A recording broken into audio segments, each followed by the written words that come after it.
Waalaikumsalam warahmatullahi wabarakatuh. Bismillah, alhamdulillah, wassalatu wassalamu ala rasulillah Muhammad ibn Abdillah, la hawla wa la quwata illa billah. Allahumma salli ala sayyidina Muhammad wa ala alihi wa sahbihi ajma'in.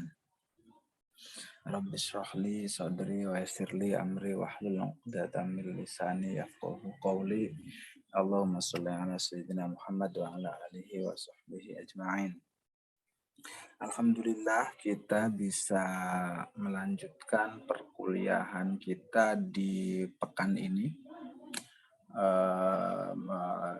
Insya Allah pekan terakhir ya, di bulan Ramadan maksudnya. Bukan di perkuliahan, pekan terakhirnya. Alhamdulillah kita semuanya dalam keadaan sehat walafiat ya. Dan di perkuliahan hari ini kita akan melanjutkan diskusi kita ya tentang metodologi penafsiran Al-Quran tematik dan hermeneutik ya oleh Masna dan kawan-kawan ya. Ini kelompok 8 ya. Oke, supaya lebih efektif langsung saja kepada kelompok 8 waktu dipersilahkan. Silahkan.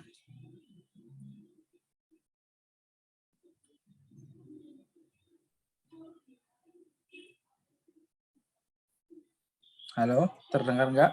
Kelompok 8, Mutiah dan Masna.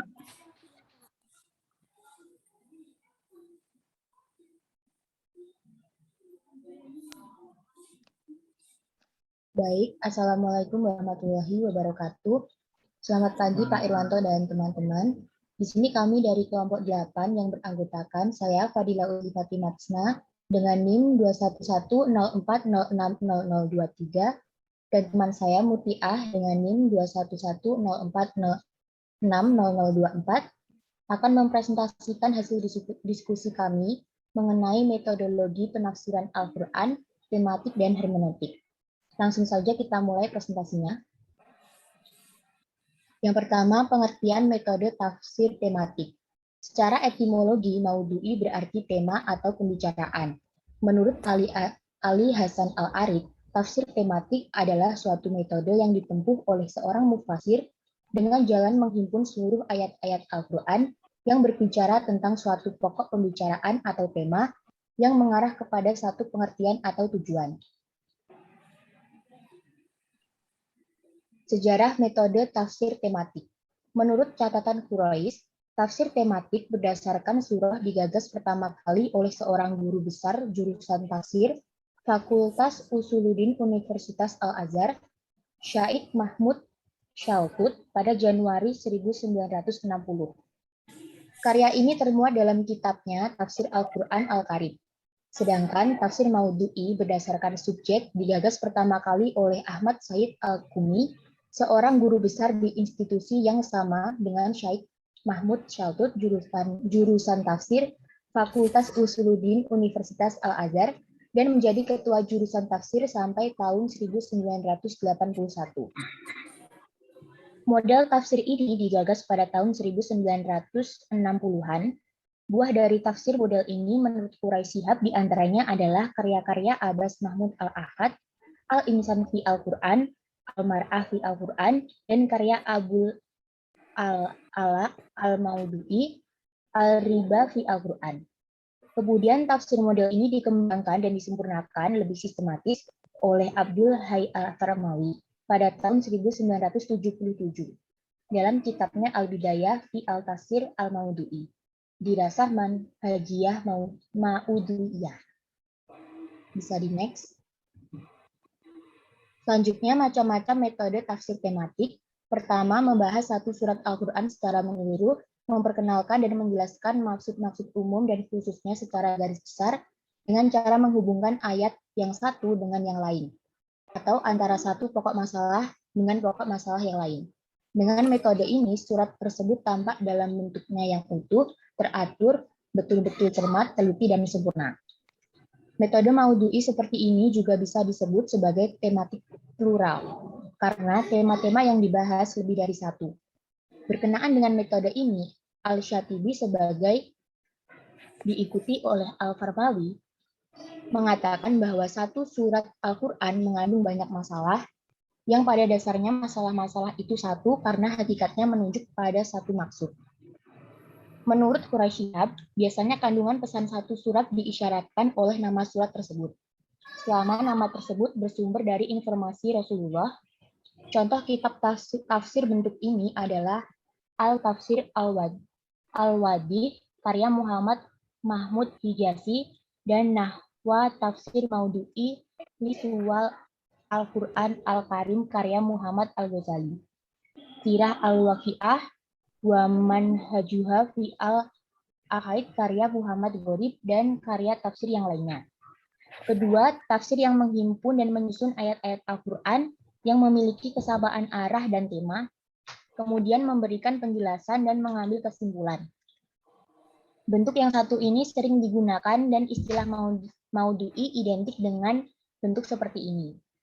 Metode ini juga bisa dinamakan metode tematik singular atau tunggal, karena melihat tema yang dibahas hanya satu.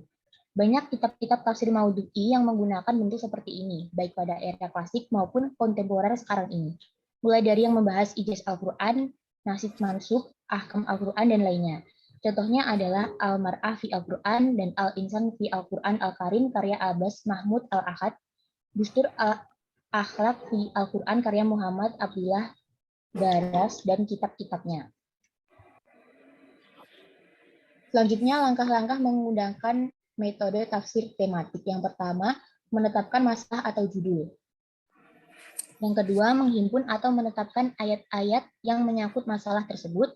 Yang ketiga, menyusun ayat-ayat tadi sesuai dengan masa turunnya dengan memisahkan periode Mekah dan Madinah. Yang keempat, memahami korelasi ayat tersebut dalam surat masing-masing. Yang kelima, melengkapi pembahasan dengan hadis-hadis yang menyangkut dengan masalah tersebut. Yang keenam, menyusun pembahasan salah satu kerangka yang sempurna. Yang ketujuh, studi tentang ayat-ayat tersebut secara keseluruhan dengan jalan menghimpun ayat-ayat.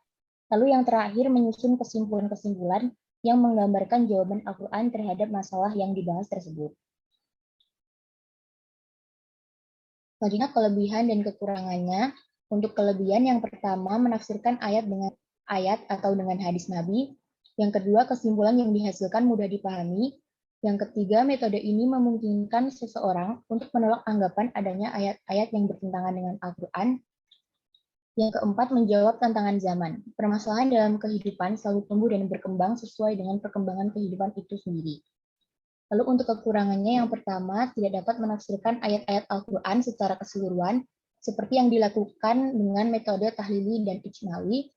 Yang kedua, memenggal ayat Al-Quran. Yang dimaksud memenggal ayat Al-Quran adalah suatu kasus yang terdapat di dalam suatu ayat atau lebih mengandung banyak permasalahan yang berbeda. Lalu yang ketiga, membatasi pemahaman ayat. Dengan diterapkannya judul penafsiran, maka pemahaman suatu ayat menjadi terbatas pada permasalahan yang dibahas tersebut.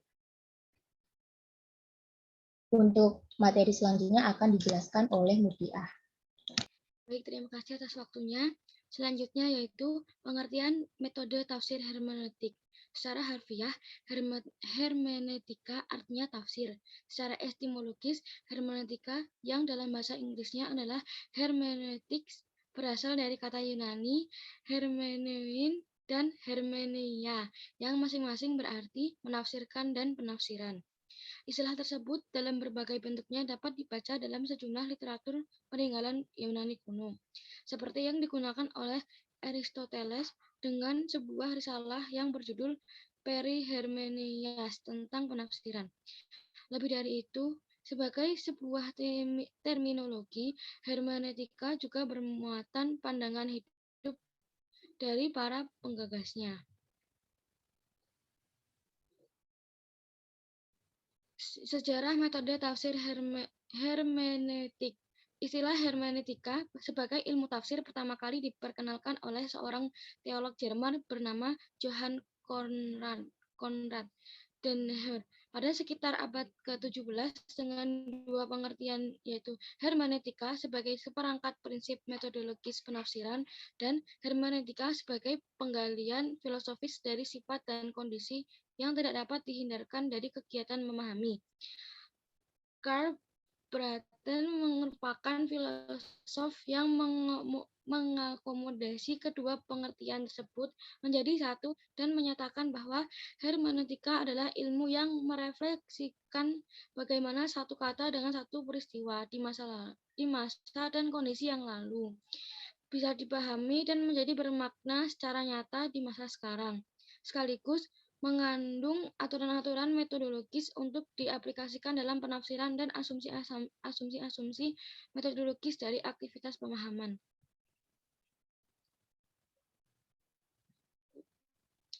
Berikutnya yaitu model-model metode tafsir hermeneutik. Pertama, hermeneutika objektif yang dikembangkan tokoh-tokoh klasik, khususnya Friedrich Schleiermacher 1768 sampai 1834, Willem Dilthey, Emilio Betti 1890 sampai 1968. Menurut model pertama ini, penafsiran berarti memahami teks bagaimana yang dipahami pengarangnya.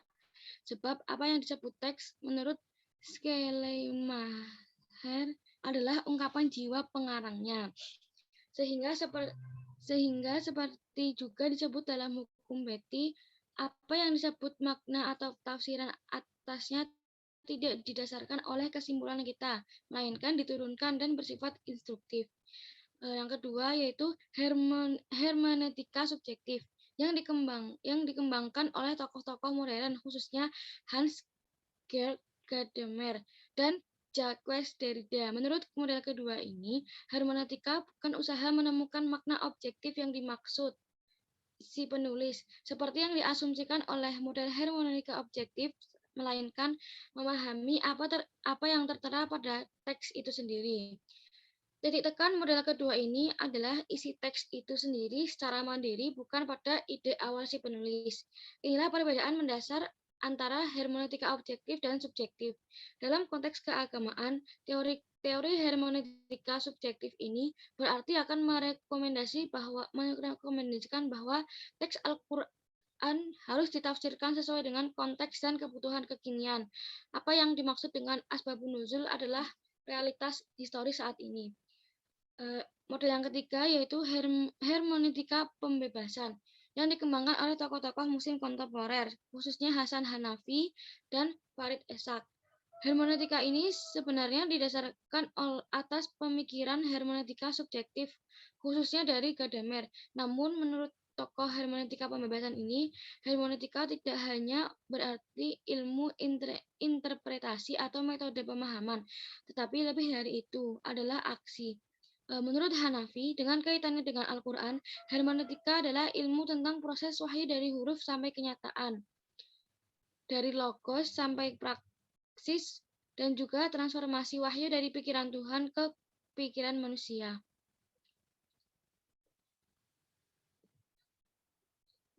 Contoh penafsiran ayat Al-Quran berdasarkan metode tafsir hermeneutika. Tentang masalah Homer.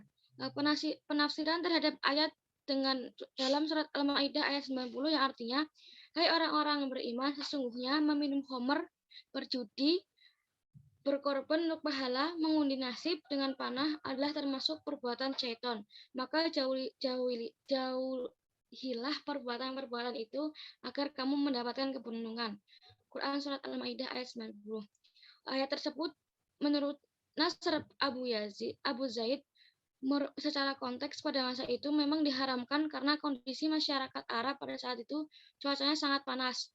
Tetapi dalam kondisi sekarang, bahkan negara-negara yang memiliki cuaca dingin dan Homer itu dapat menghangatkan badan, maka Homer tersebut hukumnya halal. Maka seandainya seperti ini, secara penafsiran hanya melihat secara konteksnya saja. Akhirnya mereka mengatakan babi itu juga halal untuk dikonsumsi. Analisis dari ayat-ayat dari ayat di atas, yaitu penetapan Homer di sini bukan berarti karena manfaat yang terkandung di dalamnya saja, namun lebih dari itu.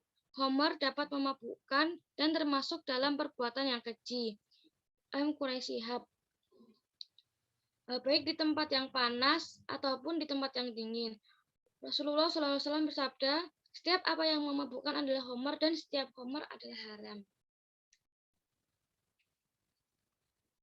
Selanjutnya, kelebihan dan kekurangan tafsir hermeneutik. Yang pertama kelebihannya, satu, pemahaman makna Al-Quran lebih luas dan menjadi hidup dalam konteks apapun. Yang kedua, pemahaman makna konteks Al-Quran relevan dengan konteks kekinian. Yang ketiga, penafsiran Al-Quran tidak hanya menggunakan ilmu nahwu sorof, usul fikih, dan balaghah, tetapi juga dengan menggunakan ilmu sosiologi, antropologi, sejarah, dan sebagainya. Untuk kekurangannya yaitu, yang pertama, menghilangkan keyakinan akan kebenaran dan finalitas Islam, sehingga selalu berusaha memandang kerelatifan kebenaran Islam. Yang kedua, menghancurkan bangunan ilmu pengetahuan Islam yang lahir dari Al-Quran dan As-Sunnah Rasul yang sudah teruji selama ratusan tahun. Yang ketiga, menempatkan Islam sebagai agama sejarah dan selalu berubah mengikuti zaman. Baik, saya kembalikan ke moderator. Baik, kami akan membuka sesi diskusi tanya-jawab dengan 3 orang penanya terlebih dahulu. Silahkan bagi yang ingin menyampaikan pendapatnya bisa melalui room chat atau langsung open mic.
Silahkan mungkin jika ada yang ingin bertanya.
Silahkan jika yang ada ingin bertanya, bisa melalui room chat atau langsung open mic.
Jika tidak ada pertanyaan, ditutup dulu aja diskusinya. Baik, karena belum ada pertanyaan, maka saya akan menutup diskusi pada hari ini. Sekian dari kelompok 8, kurang lebihnya mohon maaf. Wassalamualaikum warahmatullahi wabarakatuh.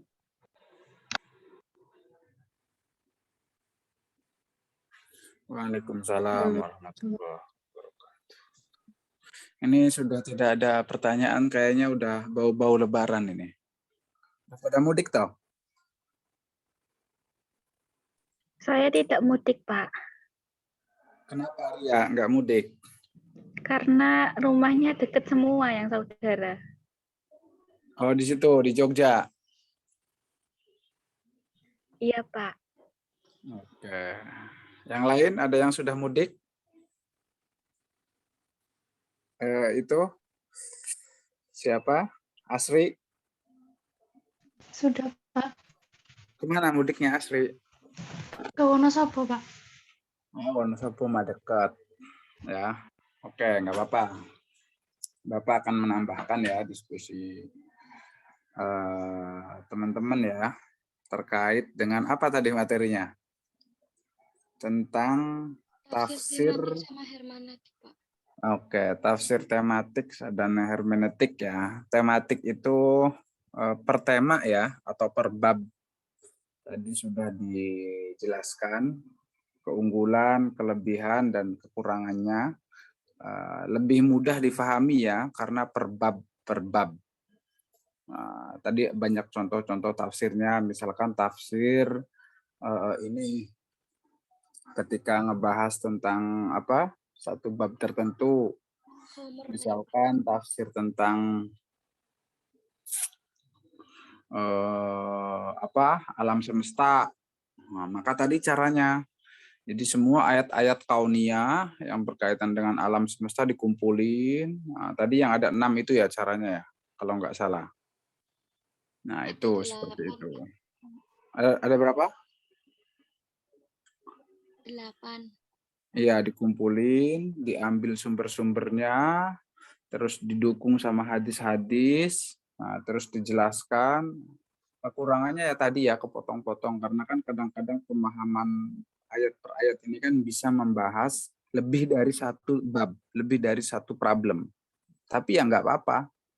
Setidaknya yang berkaitan dengan itu ditarik, yang berkaitan dengan itu ditarik. Kalau hermeneutik itu kan tadi ya, hermeneutik itu salah satu tokoh-tokohnya, makanya tadi Mutiah juga agak bingung ya baca-bacanya ya, dari Jerman ya. Karena hermeneutika itu adalah sebenarnya proses penafsiran Bible aslinya. Nah, jadi bagaimana konteksnya, masih ini berlaku atau tidak. Makanya kenapa di Bible ada perjanjian lama, perjanjian baru. Nah, ini sudah tidak sesuai ini di-delete, ini tidak sesuai ini diganti. Tapi Islam juga, Quran karena yakin akan kebenarannya, boleh ditafsirkan dari metodologi manapun. Ya, walaupun sebenarnya penafsiran Al-Quran itu kan dengan tafsir ya yang kemarin sudah dibahas ya di bab sebelumnya ya, diskusi sebelumnya, bahwa proses penafsiran Al-Quran itu secara mantik, balago, terus juga asbabun nuzul, asbabul wurud, dan lain-lain ya. Tetapi para cendekiawan Muslim juga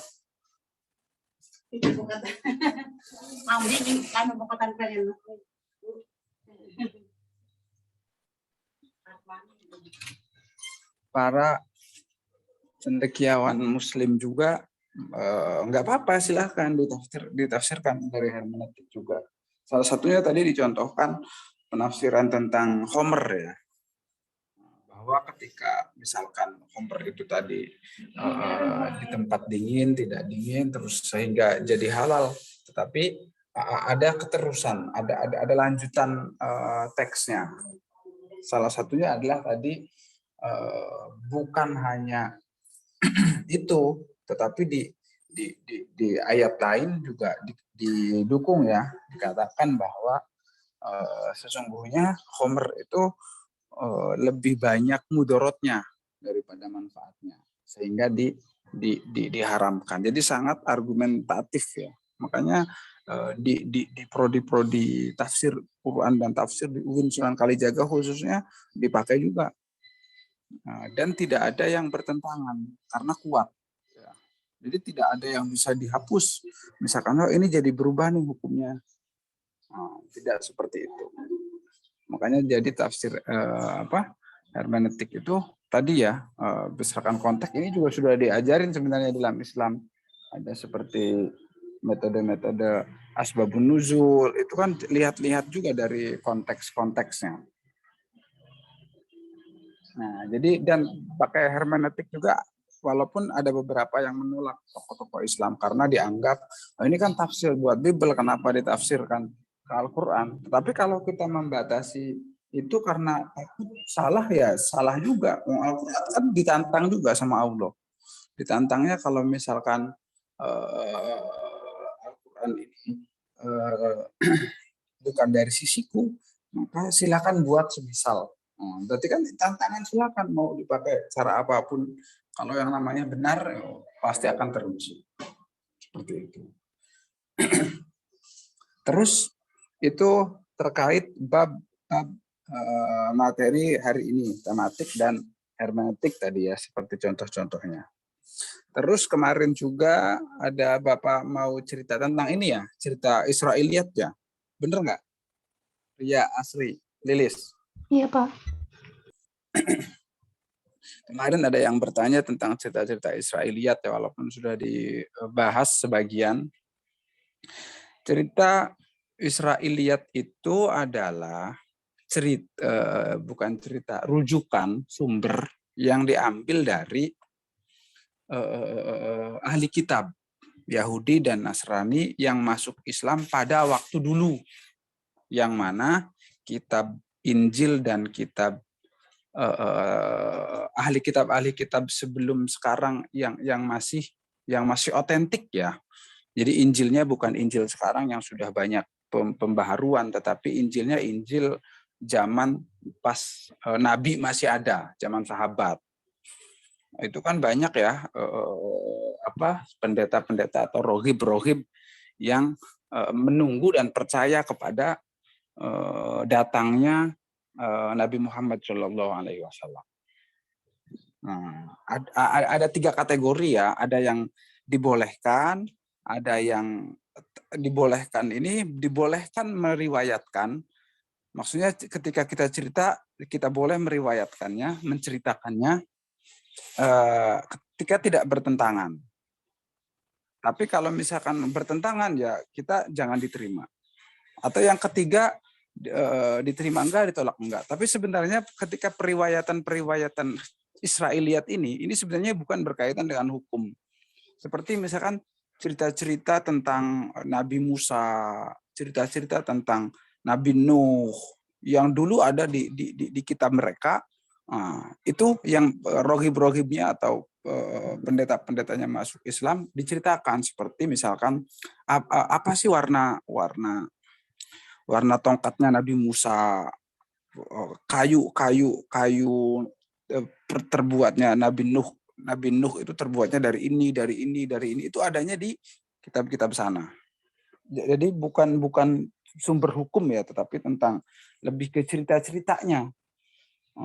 Karena kan kalau misalkan di kita cerita-cerita itu umum ya. Contohnya misalkan cerita Ashabul Kahfi di dalam surat Al-Kahfi itu ya. Itu kan diceritakan bahwa di Quran kan bahwa yang tahu jumlahnya ada berapa itu kan hanya Allah, tidak didetailkan. Nah di cerita Israiliyat sumber-sumber kitab-kitab terdahulu itu diceritain ada orangnya ada segini, ada orangnya ada segini, orangnya ada segini. Walaupun kata Allah di Quran surat Al-Kahfi kan tidak penting jumlahnya ada berapa ceritanya sebenarnya. Yang penting itu kita mengambil hikmahnya. Bisa dibaca terjemahannya ya kalau untuk lebih mudah di Quran surat Al-Kahfi itu.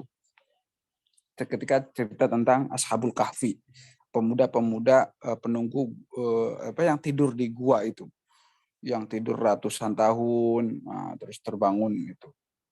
Jadi cerita-cerita Israiliyat itu adalah cerita-cerita yang sumber-sumbernya dari rohib ataupun pendeta-pendeta yang masuk Islam karena mereka percaya di kitab Injil dan kitab Tauratnya akan datang nabi-nabi itu. Dan kan nurnya kan satu. Jadi sebenarnya cerita Nabi Adam sampai Nabi Muhammad itu kan sumbernya sama. Mereka itu messenger, pembawa pesan. Jadi pasti ada beberapa kesamaan wahyu yang diturunkan, cerita-ceritanya pasti ada yang sama. Kenapa? Karena Nabi Muhammad ini kan sebagai penyempurna, khotamin nabiyyin wal mursalin. Jadi tidak akan mungkin berbeda total, pasti ada yang sama. Ketika ada yang berbeda ketika hari ini Injil, hari ini dengan Quran, karena sudah mengalami campur tangan manusia. Tapi kalau dulu zaman-zaman ini dia orang yang memegang teguh ahli kitab yang betulnya dia akan masuk Islam. Sama seperti pendetanya, keponakannya Siti Khadijah. Siapa namanya? Ada yang tahu? Yang pergi berdagang bersama Nabi itu, orang kepercayaannya Khadijah itu. Maisaroh. Ada yang dengar? Pernah dengar nama Maisaroh? Terus apa? Itu juga orang-orang banyak ya pendeta-pendeta yang masuk Islam karena mereka memegang ajaran Alkitab sebelumnya. Jadi akan datang Nabi terakhir, ciri-cirinya ini. Bahkan banyak kisah-kisah yang ketika Nabi Muhammad belum diangkat jadi Rasul, ketika berdagang di Syam, cerita-cerita tentang, oh ini Nabi Muhammad ketika berdagang di Syam dengan Abu Thalib, terus mendungnya menutup, itu kan diketahui oleh pendeta. Pendeta melihat kok ini ada segerombolan saudagar, tapi di awan ini ngikutin terus. Ini adalah salah satu ciri ataupun tanda akan datangnya Nabi terakhir. Lalu akhirnya sama pendeta di Syam itu diundang dijamu makan. Diundang dijamu makan untuk memastikan ini sebenarnya kan segerombolan banyak, siapa ini orang, diundanglah makan, dijamu ya. Tolong itu saudagar suruh ke rumah saya semuanya, kan saya jamu makan. Cariklah makan, tapi awannya tidak ngikutin. Jadi si pendeta itu nongkrong nunggu di depan pintunya. Mana coba, ini orang ini masuk, awannya nggak ngikutin. Abu Thalib masuk, orangnya nggak ngikutin. Saudara-saudaranya masuk, orangnya nggak ngikutin. Terus ketika sudah pada makan loh, apakah ada, kata pendeta itu, apakah ada yang tertinggal? Siapa ini pimpinannya? Abu Thalib. Apakah ada yang tertinggal? Tidak ada, wahai rohib. Coba dicek lagi katanya. Karena si pendeta ini penasaran, kok pasti ada yang tertinggal karena awannya belum berangkat. Awannya belum bergerak. Akhirnya Abu Thalib bilang, ada yang kami tidak ikutkan, anak kecil katanya. Coba disuruh ikut aja katanya. Begitu masuk kan bergerak awannya. Oh, langsung sejak saat itu langsung dipegang kan Abu Thalibnya sebelum pulang, bahwa siapa anak ini gitu kan, bahwa ini harus dijaga jangan sampai ketahuan oleh orang-orang Yahudi. Nah, itu adalah pendeta juga. Ya, termasuk ketika Nabi Muhammad SAW mendapat wahyu pertama, ya, mendapat wahyu pertama, terus cerita ke Khadijah. Khadijah kan punya paman atau sepupu yang pendeta juga. Ayo kita ke sana. Nah, apakah betul? Terus datanglah ke pamannya atau sepupunya, bapak lupa namanya. Pas sampai sana udah tua umurnya ya. Ketika Nabi Muhammad diangkat jadi Rasul umur 40 itu, pamannya udah tua, paman atau sepupu itu udah setengah buta ya matanya. Nah, diceritain tentang kejadian Nabi Muhammad, terus dia juga bilang bahwa betul apa yang mendatangi engkau itu adalah sama seperti yang mendatangi Moses dan Isa.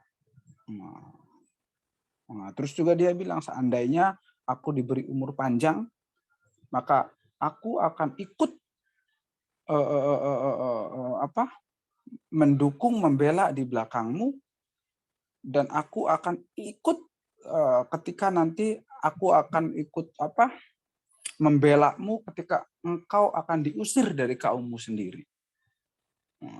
Cuman tidak lama setelah itu pendeta ini meninggal karena sudah lanjut usia. Nah, makanya ini juga pendeta ini banyak yang menyaksikan apakah ini termasuk sudah masuk Islam atau belum. Ya. Nah, tetapi dia masih Hanif. Masih Hanif tuh masih memegang ajaran Alkitab yang orisinilnya itu. Nah, jadi orang-orang pendeta-pendeta kayak gini kan punya cerita karena dia megang kitab Injil yang aslinya. Jadi ciri-ciri ketika cerita ciri-ciri Nabi Muhammad itu gini kan nggak ada di Quran. Yang punya kan dia.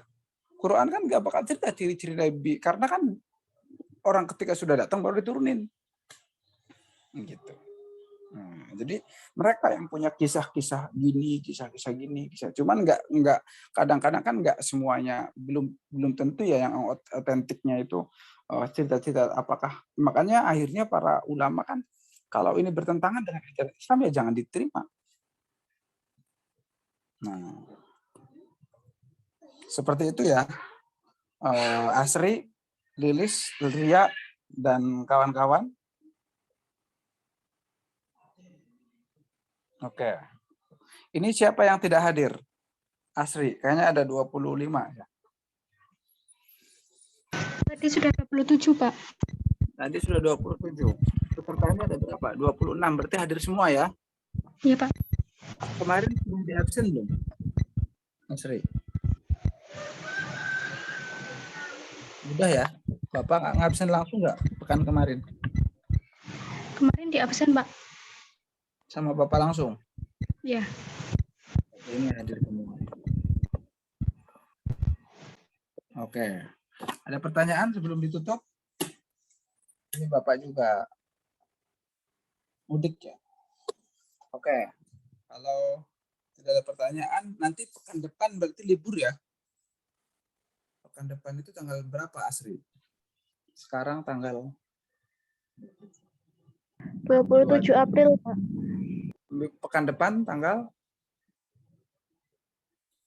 2, 3, Lebaran ya. Nanti masuk lagi kan setelah tanggal 9. Kayaknya sudah masuk ya. Berarti pendapatan liburnya, maksudnya libur tuh tidak ada kalender akademik pembelajaran di minggu itu. Tapi sesuai ini kita akan kuliah selama 14 kali meeting. Oke, selamat berakhir pekan. Kalau tidak ada pertanyaan, selamat yang mudik, semoga lancar mudiknya. Dan karena pekan depan ketika ketemu sudah pasca Lebaran, Bapak pribadi mengucapkan selamat hari Lebaran dan mohon maaf lahir dan batin. Mohon maaf lahir dan batin juga ya, Pak. Ya, semuanya mudah-mudahan sehat, lancar, bisa bersilaturahmi beserta keluarga masing-masing. Terima kasih. Wassalamualaikum warahmatullahi wabarakatuh. Waalaikumsalam. Waalaikumsalam warahmatullahi wabarakatuh. Bapak. Terima kasih, Pak.